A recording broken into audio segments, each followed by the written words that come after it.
Hello, who's your fans, who's your haters, and everyone in between. This is the Crimson Coliseum podcast. And on today's episode, this is the second episode of the Six Squires series that I am working on. So this one's going to be talking about the controversial tenure of Kelvin Sampson and Dan Dakich. I'm putting them together because Dan Dakich was the interim whenever Sampson got fired, and it'd just be silly to do a full episode on the 7 games of Dan Dakich. But to just get some things out of get some housekeeping out of the way. Tomorrow is going to be the power rankings for Big Ten football and then predictions on Thursday. And then the weekend, it's going to be something special just because IU's on a bye week. All right, let's get this started real quick. On March 29th, 2006, after a quick search after Mike Davis got fired, Kelvin Sampson was named the 23rd head coach for IU men's basketball. Kelvin Sampson, before Indiana, was the head coach at Washington State from 1987 to 1994, and then at Oklahoma, he had the job there from 1994 to 2006. But before Sampson took this job, he was under investigations for recruiting violations while he was at Oklahoma, and he's on a zero tolerance, one strike policy. So if he steps out of line, he's not gonna be able to skirt past it. So let's get into 2006, 2007 season. The departing from the program after the final season of Mike Davis, Marco Killingsworth, Marshall Strickland, and Lewis Monroe all graduated. And then so the couple newcomers are Armand Bassett and Joey Shaw, both unranked freshmen. For the lineup, starting wise, we have Earl Calloway, senior guard, 9.6 points, 3.2 rebounds, 4.3 assists. DJ White coming back from that injury, had 13.8 points, 7.3 rebounds, and 1.3 assists. Armand Bassett at his freshman season, 9.5 points, 2.4 rebounds, 3 assists. Roderick Wilmot, senior guard, 12.6 points, 5.8 rebounds, 1.1 assists. AJ Ratliff, junior guard, 9.3 points, 2.3 rebounds, 1.4 assists. Lance Steimer, junior forward, 6.6 points, 4.1 rebounds, 0.8 assists. Mike White, junior forward, 3.3 points, 2.2 rebounds, 0.2 assists. Joey Shaw, the other freshman, 4.5 points, 1.9 rebounds, 0.6 assists. Then Eric Scher, senior guard, 1.7 points, 1 rebound, and 0.6 assists. And now going into the season, finished the season in 06-07, 22-11, and 10-6 in the Big Ten, which was good for third. But they lost in their first game in the Big Ten quarterfinal to Illinois, 58-54. And they entered the NCAA tournament as the seventh seed in the West, but lost to the 10th seed Gonzaga. Well, no, beat Gonzaga. Never mind, not lost to. Defeated Gonzaga in 70-57 in the first round, and then lost to number 2 UCLA, 54-49 the second. Rankings wise, they only got ranked, I think, once this season starting. It was at 23. And their three best and worst games of the season was a win against Purdue, 85-58, win against number 2 Wisconsin, 71-66, and a win against Penn State, 94-63. And then their worst games, a loss versus Butler, 55-60 in a neutral court, a loss at Purdue, 68-81, and a loss at Iowa, 75-81. And that loss at Iowa is because it was right after the Wisconsin win, which it seems like it's been a trend for a while of IU just laying an egg after a huge win. But going into after the first season, everything looked great. Got a strong season, made the tournament, won a game in the tournament.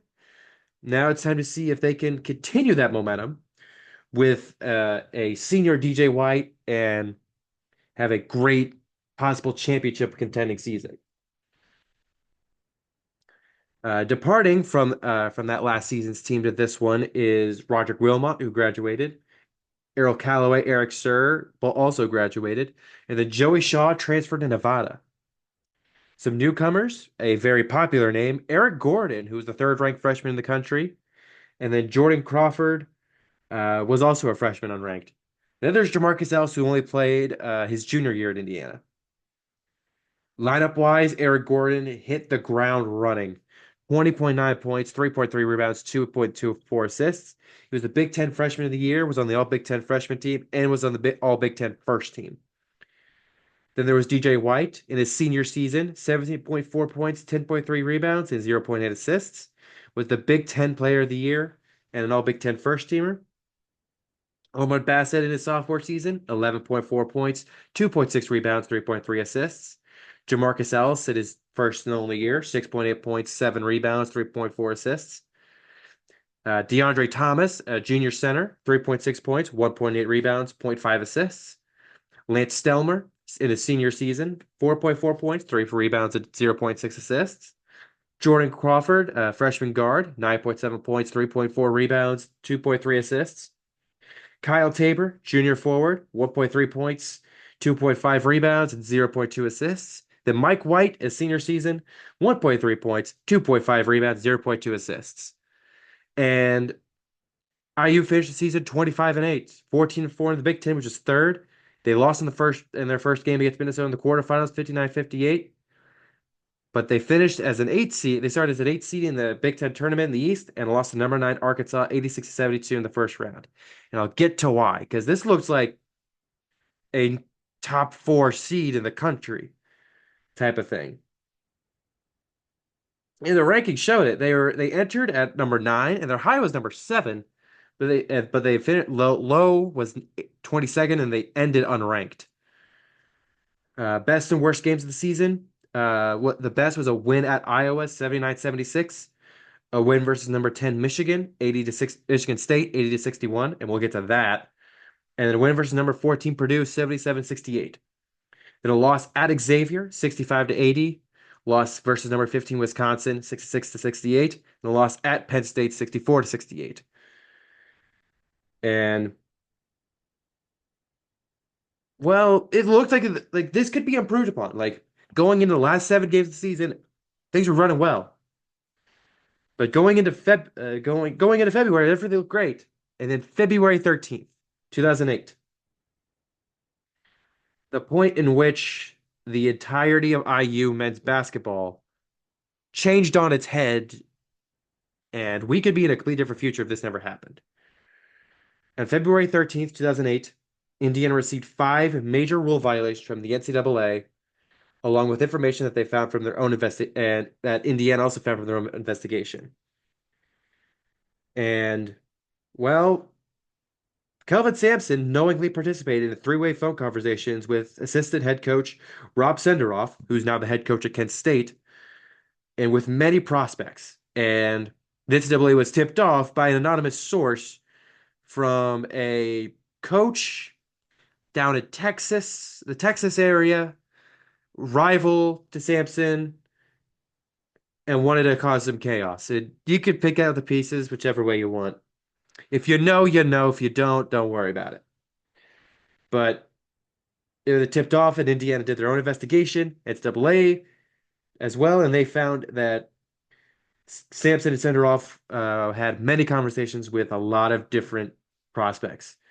Those being Yancey Gates, who eventually committed to Cincinnati, William Buford, who committed to Ohio State, Dejuan Blair, who committed to Pittsburgh, Dimitri McCamey, who committed to Illinois, Oyodele Coker went to St. John's, Devin Ebanks committed to West Virginia, Marcus Morris, who you may know is in the NBA, committed to Kansas, Kenny Freese, where Sampson was in person, committed to Xavier, Bud Mackey, who was talking with Sampson, was talking to the parents, but he never really got to college.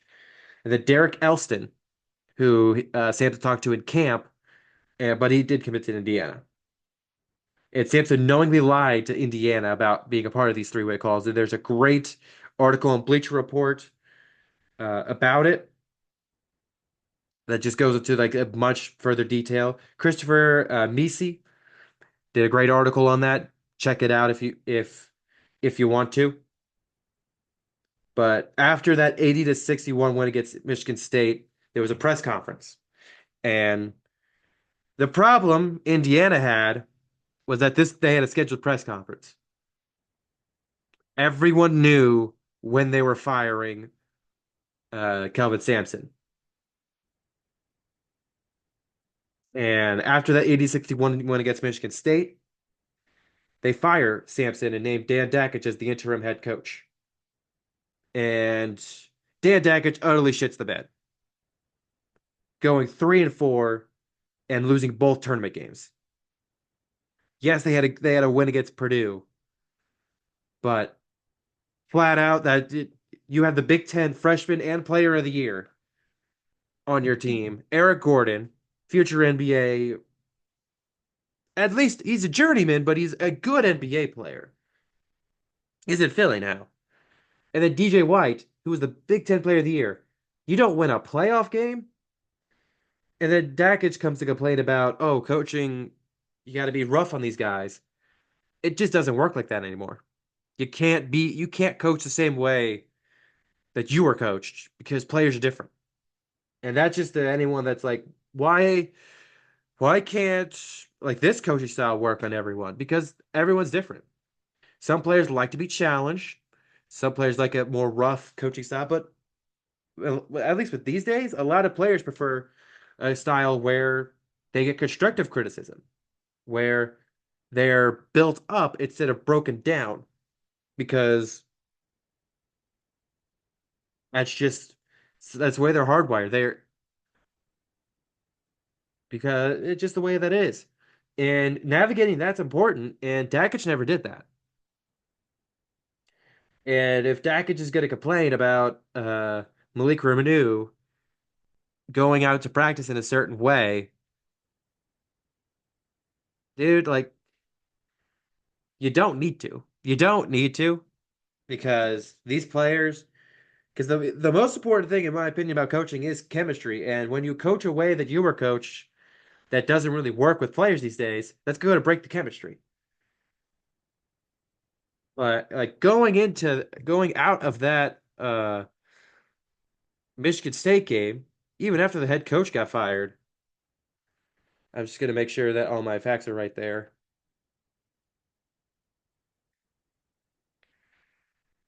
Is that what on February 16th? That's when after that game was when the press conference happened. So they had yeah, it got announced on February 8th. Oh, February 13th, not February 13th, after the Wisconsin loss. And then they were number 15, the 15th ranked team of the country. And just they beat Purdue, won at Northwestern, and won at home against Ohio State. Lost the rematch at Michigan State badly. Beat Minnesota, lost to Penn State on the road, and then lost to Minnesota and then Arkansas.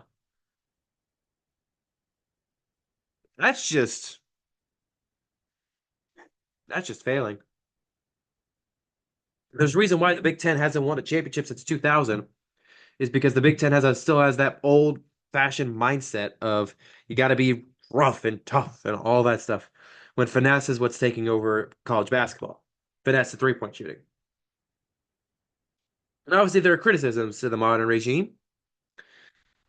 There is, but how players act is not one of them. Sorry. Rant over. Just had to get that off my chest. Um, for just the overview, record-wise, Kelvin Sampson was 43-13, 21-7 in the conference, 0-1 in the Big Ten tournament, and 1-1 in the NCAA tournament. And Dan Dakich was 3-4, 3-3 in conference play, 0-1 in the Big Ten tournament, 0-1 in the NCAA tournament, and that includes the Big Ten tournament loss.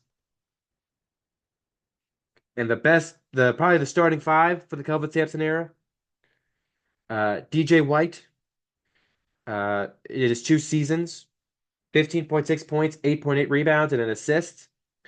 2007-08 All Big Ten team, 2007 Big Ten Player of the Year, and 2008 and 2007-08 Second Team All American.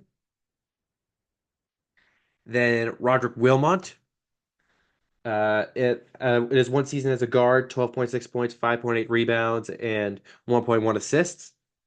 Then Eric Gordon, uh, one season, 20.9 points, 3.3 rebounds, 2.4 assists. You saw his accolades his freshman year, Big Ten Player of the Year, Big Ten Freshman of the Year, uh, All Big Ten First Team, all that stuff. Uh, Jordan Crawford, it is one season as a guard, 9.7 points, 3.4 rebounds, 2.3 assists. Then Armand Bassett, in his two seasons as a guard, 10.4 points, 2.1 rebounds, 3.2 assists. The NBA players that he had, Eric Gordon went on to get drafted by the LA Clippers, and he was just able to have a very solid career. He's still playing today, had a very solid career, still playing for Philly, and he's where he wanted to be. And then DJ White was a first round draft pick for the Pistons, 29th overall, after he graduated. And then I'm just going to make sure I know where Eric Gordon was graduated. Well, that graduate where he was drafted.